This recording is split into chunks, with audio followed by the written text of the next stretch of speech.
Sejam todos muito bem-vindos ao canal Evangelho das Boas Novas de Deus, né? Se você não é inscrito, se inscreve aí no canal para dar aquela força, né? E para mostrar se os conteúdos estão sendo ou não relevantes, né? Dessa feita, vou abordar a questão dos desigrejados. Só que uma coisa que a ciência da religião, no caso estou no penúltimo ano, né? Terceiro ano da Faculdade de Ciência da Religião, trouxe para mim uma observação mais também psicológica da situação, sociológica, filosófica, né? E de certa forma teológica da abordagem com relação à religião. Então, a teologia me trouxe a base doutrinária, a visão doutrinária com relação ao que a gente aborda, mas a ciência da religião ampliou um pouco a minha visão. Então vai dar para perceber que os vídeos vão mudar um pouco a abordagem, porque eu creio que é necessário uma crítica, não somente abordar o assunto, mas fazer uma crítica também de forma mais abrangente e não só teológica. Então, uma coisa que é interessante entender com relação aos desigrejados é que os desigrejados, de acordo com o IBGE, né, 2010, está havendo recenseamento agora, 2022, mas em 2010 houve um recenseamento e foi constatado a relevância desses irmãos, porque você vai ver que eles se consideram como cristãos. Já são 4 milhões, ou eram 4 milhões, né? Hoje nós estamos em 2022, então são 12 anos do último recenseamento. No último foi 4 milhões. Tá vendo? Agora a gente vai ver se esse número ele cresceu ou se esse número permanece o mesmo. Então vamos abordar os desigrejados. Vamos começar entendendo quem são essas pessoas. Quem são esses cristãos, né? Porque eles se consideram cristãos. Quem são esses cristãos que são desigrejados, né? É interessante entender primeiro como nasceu esse movimento, né? E aí vem a questão, como nasceu? Ele nasceu dentro do protestantismo, né? Ou do evangelicalismo, né? Dentro da igreja, nasceu dentro da igreja. E é interessante entender que surgiu a partir de disseções internas. A partir de disseções internas é que esse movimento ele vai ter a sua origem. E aí que disseções poderiam proporcionar ou levar essas pessoas a se tornarem desigrejadas, né? Eu botei aqui alguns motivos, né? Algumas razões que levam essas pessoas a se tornarem desigrejadas. E alguns ainda acontecem dentro das igrejas, são desafios, né? Por exemplo, essas pessoas se tornam desigrejadas por questionamentos, né? Tanto morais quanto propriamente teológicos, ou assuntos que não tem nem nada a ver com a doutrina em si, a teologia em si, mas que levam essas pessoas a fazer essa cisão, a saírem da igreja. Usos e costumes, né?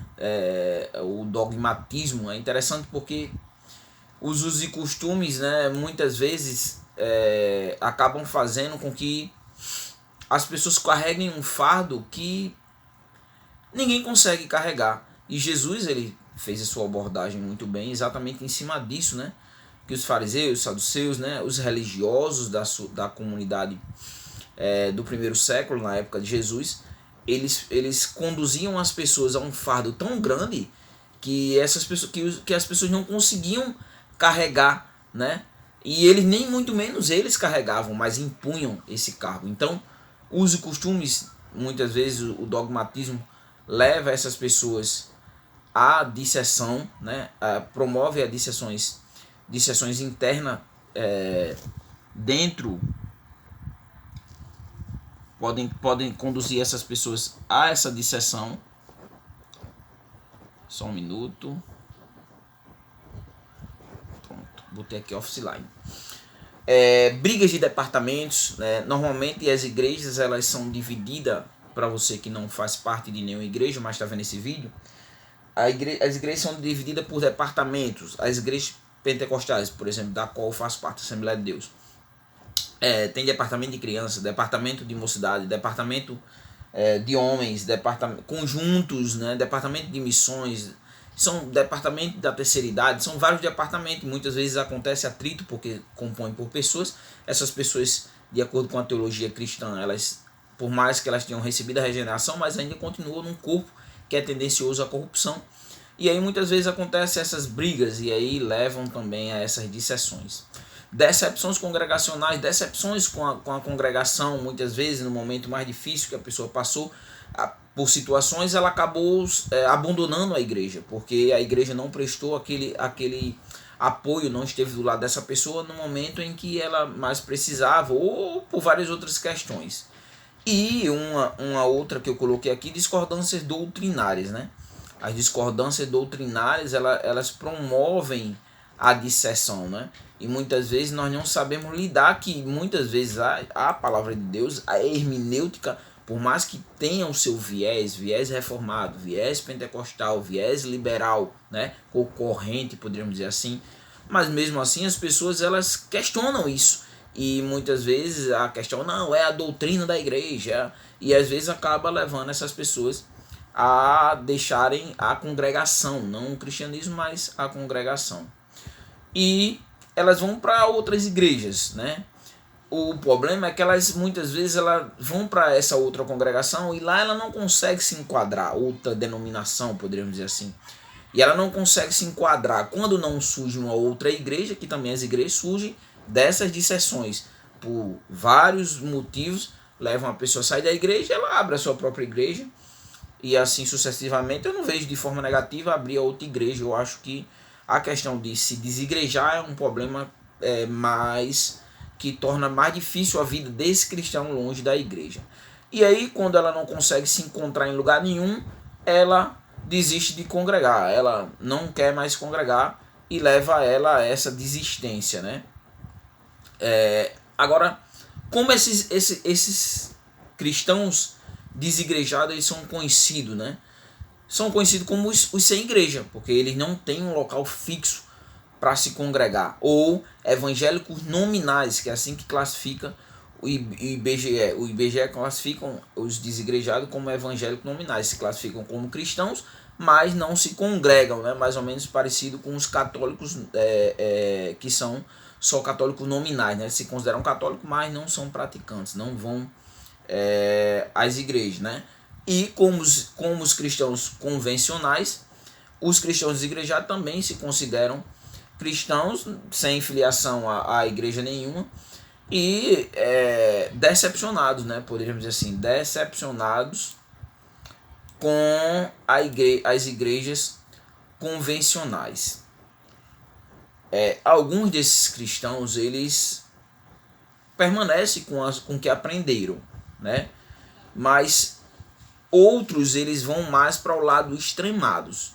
Então, como eles não têm a percepção de congregação, de congregar, de igreja mais, eles acabam se tornando anti-institucional. Então, eles acabam deixando de possuir os seus códigos ou confissões, declarações ou norma doutrinária, porque essas normas doutrinárias ou dogmatismo é criado a partir da reunião ali, o consenso dos componentes da igreja, que com base nas escrituras, todo mundo vai usar a Bíblia para defender ali os dogmas que a igreja vai passar a acreditar, vão constituir esses códigos, ou essa confissão, ou essa declaração, ou essa norma, e eles não têm, porque não tem essa congregação, né?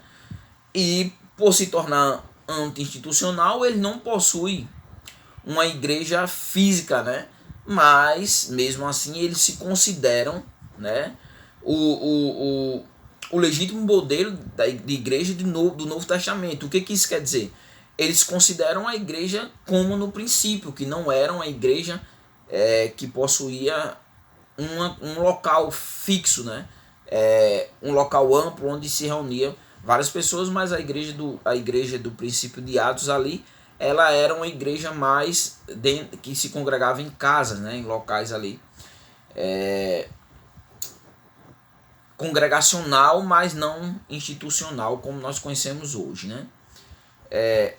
Alguns consideram que a igreja ela apostatou por N fatores, né, que nós sabemos aí, que está dentro das congregações, das igrejas, né, muito presente, muitos escândalos, muitas igrejas se tornaram praticamente o cofre do tio Patinhas, né, só visando o dinheiro, ou números traz dinheiro. Então eles consideram muitas das igrejas apóstolas que se desviaram do modelo original mostrado no Novo Testamento, né? E isso muito com base que a partir do século IV, caso não esteja enganado, século IV, quando Constantino adere ao cristianismo, a igreja passa a se institucionalizar, passando ali a Idade Média, onde se constitui propriamente o que nós conhecemos hoje como a igreja medieval, a igreja católica medieval, né? E aí fica claro que se não há uma instituição, também não há um sistema hierárquico. Então, eles creem são anticlerical, então não creem assim nessa hierarquia, né, religiosa, né, sendo contra esse sistema de governo da igreja, né, presbíteros, diáconos, bispos, pastores, né, mas para o cristão vem os questionamentos que eles fazem, né, e aí tem que ser respondido de acordo com as escrituras ou de acordo com a teologia cristã. O que a Bíblia tem a dizer, né? Poderíamos dizer assim. E vem o questionamento, né? Por que em Atos não havia igreja como hoje, né? Primeiro porque até Constantino realmente a igreja esteve debaixo de perseguição a partir de, caso eu não esteja enganado, Atos capítulo 8 vai começar ali, quando Paulo começa a perseguição em Jerusalém e vai se expandir com o próprio Paulo indo fazer a perseguição desses cristãos que se dispersaram, né? Os cristãos da dispersão, né? Então, essa perseguição durou até Constantino. Depois de Constantino, a igreja vai viver um momento de paz e aquele que era perseguido, a igreja que era perseguida, vai passar até a perseguir. Aí nós conhecemos as cruzadas, nós conhecemos a Inquisição, né? Ou que hoje o Estado Islâmico, o islamismo, com o Estado Islâmico muitas vezes faz, né? A perseguição religiosa, a igreja viveu isso também, não podemos ocultar essa situação, né? Mas por que a igreja, além da perseguição, ela ainda estava em formação, como nós conhecemos hoje, se organizando institucionalmente, né? Então, por causa disso, se você for ver em Romanos capítulo 16, versículo 3 ao 5, as igrejas se reuniam nos lares, mas aí foi aumentando a igreja e precisava do lugar para que esses irmãos eles fossem se congregassem todo mundo junto. Então foi preciso a expansão da igreja, né? Mas contrapondo a questão da autoridade, que eles são, né, eles são contra a hierarquia anticlerical, mas a própria Bíblia, do qual eles sendo cristãos, eles vão ter o seu manual de regra e fé na Bíblia. Vai dizer exatamente que é Deus que institui essas autoridades, e nós vamos ver aqui o texto de Efésios capítulo 4, versículo 11 ao 14, né? Vamos ler esse texto, vamos explorar um pouco, bem rápido, né? A primeira coisa é que foi Deus, né, que deu, né, uns apóstolos enviados, né, os 12 apóstolos. Hoje não existe mais apóstolos no sentido dos 12, né, que tem os seus requisitos, ter convivido com Jesus, ter visto Jesus ressuscitado, ter sido comissionado por ele, e não temos mais diretamente da mesma forma, né? Ninguém viu a Jesus ressuscitado como eles viram, né? Outros para profetas, né? Ou mensageiro do evangelho, profetas, evangelistas, os ganhadores de almas, pastores, aqueles que cuidam aí do rebanho, né? E doutores, aqueles que trazem os ensinamentos para o rebanho. E qual é o objetivo então desse Qual é o objetivo do clérigo ou da constituição de autoridades na igreja? O apóstolo ainda em Efésios vai dizer, querendo o aperfeiçoamento dos santos. Então, essas autoridades, essas pessoas constituídas por Deus para fazerem parte da hierarquia da igreja, né, por mais que todos somos iguais, né, diante de Deus e o sacerdócio universal, todos temos acesso diretamente a Deus, mas Deus que constituiu. Então, para quê? Para o aperfeiçoamento dos santos, querendo o aperfeiçoamento dos santos, para a obra do ministério, né, o serviço, para a edificação do corpo, para que a igreja se aperfeiçoe, se edifique e para que haja ali o ministério dentro da própria igreja, o serviço dentro da igreja. Levando o quê? A unidade. Aí ele vai dizer, né? Até quando então essa hierarquia? Até que cheguemos à unidade da fé, o conhecimento do Filho de Deus, a homem perfeito. Nós não vamos ser perfeitos nessa vida. Só vai haver perfeito quando esse corpo, 1 Coríntios capítulo 15, se revestir da incorruptibilidade, o que é mortal se revestir da imortalidade. Então seremos perfeitos. Então, durante todo o período antes da volta, que Cristo vai voltar para buscar a sua igreja, ressuscitar os mortos, então há necessidade. Para que nós prossigamos para quê? A medida da estatura completa de Cristo. Mas não só isso, mas também para o amadurecimento, né? Para que não sejamos mais meninos inconstantes, né? Mas cresçamos, levado em roda por todo vento de doutrina. Então, alguém que ainda está aprendendo, não sabe o caminho, então ele pode ser enganado e conduzido. Mas esses mestres, doutores, pastores, evangelistas vão nos conduzir, né, a não ser levado por todo vento de doutrina, pelo engano do homem, que com astúcia enganam fraudulosamente. Então tá aí o motivo porque Deus constituiu as autoridades dentro das igrejas. E aí vem o questionamento, né? Qual é a vantagem de ser um desigrejado então, diante de tudo isso? Tem vários motivos, coloquei alguns aqui, né? Primeiro é não prestar dar satisfação a ninguém, quer não queira, um membro de uma congregação, ele de certa forma ele tem que dar satisfação, né? Ele tem que congregar, né? Servir dentro da igreja, né? Então muitas vezes você vai ser cobrado, né? Ô irmão, cadê você? Vamos aqui, se dedica aqui à obra, vem aqui ajudar nesse departamento, naquele. E um desigrejado não precisa dar satisfação a ninguém, né? Liberdade religiosa, ele pode professar a fé dele do jeito que ele quiser, né? Entra na anterior, né? Que ele não precisa dar satisfação a ninguém, ele tem a sua liberdade religiosa, mais tempo disponível, porque quer não queira, as pessoas que congregam, ela tem aquele compromisso, os dias de culto, os dias de ensaio, né? Os dias de saída para evangelizar. Então, o desigrejado, ele tem mais tempo livre, né? Tem mais tempo disponível para fazer outras coisas, né? Ou mesmo assim, caso ele queira, ele pode ir visitar qualquer igreja sem compromisso nenhum, vai numa, vai noutra, e não precisa dar satisfação a ninguém, né? Como também se apropriar de vários expoentes das escrituras a partir da rede, né? A web, né? No YouTube, eu quero ouvir uma pregação de alguém, vai e ouve, mas e aí? Não tem satisfação para dar a ninguém, né? Mas aí vem a questão, tá certo, tem vantagem de ser desigrejado, né? Mas também qual é a vantagem de fazer parte de uma igreja, da igreja em si? Qual é a vantagem, né? Uma coisa que eu quero observar aqui, e vou ficar só preso a isso, porque senão vou me estender muito, né? É que você fazer parte da igreja, você vai se apropriar dos meios de graça que são compartilhados dentro da igreja. E quais são esses meios de graça, né?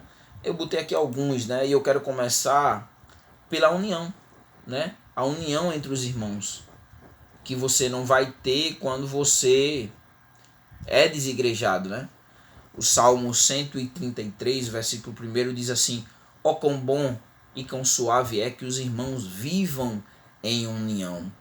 União leva à percepção de unir algo a outro. Então eu sozinho, sendo desigrejado, eu não me uno a ninguém, entendeu? Então a união, né? A união entre os irmãos, né? Salmo 133, versículo 1. Louvor coletivo, né? Eu vou adorar, sendo desigrejado sozinho. Só eu vou adorar aqui, ou com minha mulher, com minha filha, né? Sozinho, só nós aqui. Vamos só adorar nós aqui. Mas a premissa, né, se nós formos olhar de acordo com as escrituras, revelação progressiva e completa da palavra de Deus, você vai observar que Deus, ele deu o tabernáculo, né, até como esse tabernáculo deveria ser construído, né, para congregar, para que nesse tabernáculo houvesse ali um louvor coletivo, até mesmo através dos sacrifícios a Deus, né, os sacrifícios por essas pessoas, pelos seus pecados, adoração de uma certa forma no tabernáculo, várias pessoas indo até lá, né? Davi quis pegar esse tabernáculo e transformar num templo, Deus disse que não, né? E quem construiu o templo de Salomão, que depois foi reconstruído após as destruições, né? Que era um ambiente também de louvor coletivo, de adoração coletiva a Deus, né? Então nós temos o padrão, né? A própria, além de tudo isso, né? De onde vem o nosso, de certa forma, por mais que algumas pessoas defendam que não, mas eu acredito que é coerente nós reconhecermos esse padrão, as sinagogas, né? O próprio Jesus, ele foi à sinagoga. O apóstolo Paulo, ele sempre começava pelas sinagogas. Sempre pelas sinagogas, o seu trabalho missionário. Quando não tinha, aí sim. Mas quando tinha, ele sempre ia a uma sinagoga. Então nós temos todo um padrão de congregação, né? De adoração coletiva, de louvor coletivo, né? Num lugar pré-determinado que vem desde os seus primórdios, né? Desde o início da escritura, vamos ver esse louvor coletivo, né? Agora, mesmo assim, devemos ter a consciência que coletivo ou individual, se esse louvor, se essa adoração não for em espírito e em verdade, ela não tem eficácia alguma para Deus, né? E nós vemos muito bem isso no texto de João, capítulo 4, versículo 23. Mas a hora vem, e agora em que os verdadeiros adoradores adorarão o Pai em espírito e em verdade. Os verdadeiros adoradores no plural, né? Porque o Pai procura tais que assim o façam. Então, outro motivo para se congregar, louvor coletivo, né? Agora vamos a outro, a ajuda na caminhada. Imagine que você é sozinho, você é desigrejado, decidiu se desigrejar, não fazer parte de igreja nenhuma, sozinho. E você passa por uma imensidão de dificuldades, sozinho, sem ninguém para lhe ajudar. Qual a vantagem em fazer parte da congregação? É que você, fazendo parte da congregação, você vai ter a ajuda dos irmãos, né? E nós podemos pegar esse princípio até mesmo do texto de Eclesiastes, capítulo 4, versículo 9 e 10, que diz assim: é melhor serem dois do que um, porque tem melhor paga do seu trabalho. Porque se um cair, o outro levanta o seu companheiro, mas aí do que estiver só, pois caindo não haverá outro que o levante. Então, a caminhada, até mesmo quando Jesus enviou de dois em dois, né? Por quê? Porque se você for sozinho, acho que o Testemunho de Jeová usa muito isso, né? Normalmente vão de dois em dois nas casas visitando. Porque sozinho, se você cair, a missão acabou. Mas tendo dois ali, ajuda você a levantar e continuar. Então, ajuda na caminhada cristã, né? Não caminhar sozinho, mas com a congregação, compartilhando, né? Se alegrando com os que se alegram e chorando com os que choram, né? E você sozinho não vai ter essa ajuda, né? Mas também a união com Cristo e o restante da igreja. É necessário fazer parte da igreja, né? Propriamente dita, princípios bíblicos, para você, além de ter essa união com Cristo, também a união com o restante da igreja. 1 Coríntios capítulo 12, versículo 12 e 13, assim: porque assim como o corpo, a analogia do corpo, né? É um e tem muitos membros, e todos os membros, sendo muitos, são um só corpo, assim também é Cristo, assim é Cristo também, pois todos nós fomos batizados em um só Espírito, formando um corpo. Então, nós, através do batismo com o Espírito Santo na nossa vida, recebendo o Espírito Santo na nossa vida, passamos a fazer parte de um corpo, o corpo de Cristo, né? Que tem muitos membros, né? Isso independente de nação, né? De sermos escravos ou livres, gregos, judeus, todos também de um só Espírito, né? Para fazer parte do quê? Do corpo, né? Dessa união com Cristo e com o restante da igreja. O corpo, ele tem muito, a analogia do corpo, tem muitos membros, né? A mão, você sendo sozinha, você pôr a mão sozinha, a mão sem o corpo, ela não funciona, né? Cada parte do corpo, ela tem a sua importância. Então a igreja tem importância, a igreja é importante, por isso daí a importância de congregar, né? Outro princípio é, por exemplo, os memoriais que nós temos, né? Nós temos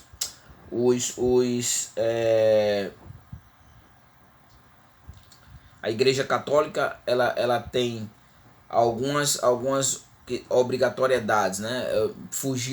Me fugiu, sacramentos. Nós temos dois, né? Que é o batismo nas águas e a Santa Ceia. São os dois sacramentos que nós temos. E a Santa Ceia é um memorial coletivo. Você vai ver a partir de 1 Coríntios capítulo 11, versículo 23, depois vou ler só o 33 e o 34, que era esse memorial é um memorial para ser feito de forma coletiva, né? Você vai ver assim, porque eu recebi do Senhor, o apóstolo Paulo falando em 1 Coríntios capítulo 11, versículo 23, porque eu recebi do Senhor, que também vos ensinei, que o Senhor Jesus, na noite que foi traído, tomou o pão na ceia, a Santa Ceia ali. Jesus estava só? Os discípulos estavam só? Não, Jesus estava com todos os seus discípulos. E aí Paulo vai ver esse princípio exatamente, que a ceia é um memorial coletivo. Se você não é para você fazer de uma forma qualquer. Nós vamos ver, 1 Coríntios estava vendo de certa forma essa banalização desse memorial, e Paulo vai exatamente questionar isso, né? Essa coletividade. Portanto, meus irmãos, versículo 33. 33. Portanto, meus irmãos, quando vos ajuntais para comer, esperem uns pelos outros. Mas se alguém tiver fome, coma em casa, para que não vos ajunteis, coletividade, para a condenação. As mais coisas vos ordenais quando for ter convosco. Então, esperais uns pelos outros, coletividade. Então, a ceia, aqui você vai ver que era uma coletividade, não uma individualidade. Mas também o fato de você congregar e a igreja produz alegria na sua alma. Você vai ver que o salmista, no Salmo 122, versículo 1, diz assim: alegrei-me quando me disseram, vamos à casa do Senhor. Então, motivo de alegria ir à igreja e adorar o Senhor, né? E as próprias escrituras, né, ela deixa claro que nós não devemos deixar de congregar, né? O texto de Hebreus, eu esqueci de botar aqui a referência, mas eu vou pegar aqui agora bem rapidinho para não ficar solto.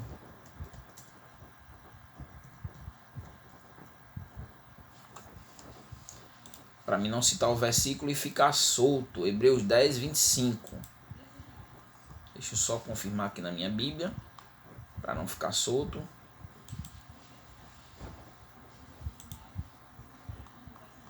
Hebreus 10, 25.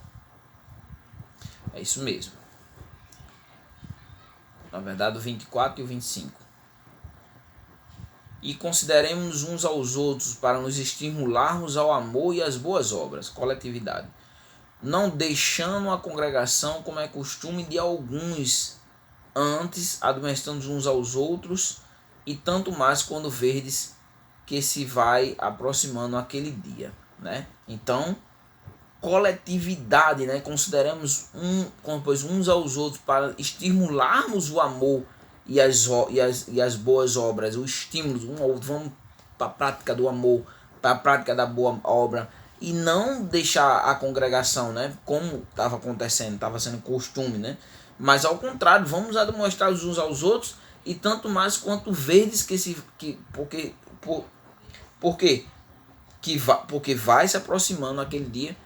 Então devemos ter pressa e permanecermos exatamente na congregação e não abandonar a congregação, como no caso o texto deixa claro aqui, que é costume de alguns. Mas devemos permanecermos firmes na igreja e na congregação. Daí a importância. A própria Bíblia diz que não devemos deixar de congregar dentro da igreja, né? Não deixemos mais, ao contrário, devemos estimular uns aos outros para a prática das boas obras, né? Então, a própria Escrituras, ela deixa claro essa necessidade da congregação, e nós vemos aqui, poderia ter botado mais, mas por exemplo, a vinda de Jesus, ele vem buscar o quê? A igreja de forma coletiva, né? Serão levados todos os crentes, né, de forma coletiva. Não vem buscar um individual, mas a igreja, o corpo de Cristo. A igreja, a eclésia é o corpo de Cristo, né? Agora eu quero fazer aqui para finalizar, né? Porque como falei, precisamos observar essa temática dos igrejados de uma forma mais coletiva, né? De uma forma mais sociológica, mais ampla, filosófica, né? Psicológica, né? E eu botei algumas críticas aqui, construtivas, às igrejas institucionalizadas, né? As congregações, para que quem assistir esse vídeo, você que está assistindo esse vídeo, possa, ou pastor, ou membro, promover esses questionamentos dentro da sua igreja. Poderia ter botado mais também, mas botei alguns, né? Mas como estamos lidando com os irmãos, né? Qual tem sido o seu relacionamento com o seu irmão em Cristo? Qual tem sido, como você tem lidado com o irmão, com o diferente, né? Será que a igreja está lidando de uma forma coerente com esses irmãos? Os irmãos estão lidando uns com os outros de acordo com que as Escrituras ela requer de nós? Será? Como você está lidando com seu irmão? Faça esse questionamento a você. Como tem sido aplicada a disciplina na igreja, né? É interessante porque eu não botei aqui o texto lá de Mateus, quando a gente vê a situação deplorável do nosso irmão, o irmão pecando, devemos ir até esse irmão e aí tentar corrigir ele não sendo corrigido, devemos levar a testemunha, ele não sendo corrigido, devemos levar à igreja, ele não querendo aceitar a correção da igreja, então ele vai ter que se afastar da igreja. Mas a pergunta é, qual é o objetivo da disciplina? Qual é o objetivo da disciplina de Deus para a vida do ser humano? Qual é? Quando ele disciplina você, qual é o objetivo? É ele destruir? Não. O objetivo sempre da